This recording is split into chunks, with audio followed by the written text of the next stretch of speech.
ल अब डकुमेन्ट्सहरु लिएर आउनुस् है त। Okay sir.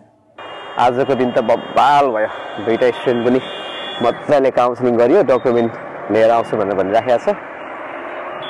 टार्गेट पनि ढुक्कले पुग्ने भयो यो पटक। किरण सर छतमा बसेर के गरिरहनु बा? पुरै खुसी देख्छु नि। खुसी त हुनै पर्यो नि साथी, दुवैजना स्टुडेन्टलाई बब्बाल काउन्सिलिङ दिएर आएको छु। यो छतमा चाहिँ यसो कन्सल्टेन्सीहरू हेरेर बस्या साधना। अब पहिले त म 2017 सालमा सुरु गर्दाखेरि 2-4वटा कन्सल्टेन्सी मात्र थिए। अहिले त राम्रा मिटरहरुमा कति धेरै कन्सल्टेन्सी।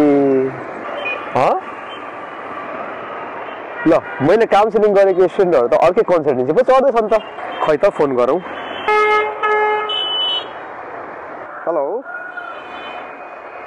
म किरण सर बोले, भर्खरै काउन्सिलिङ गरे के त।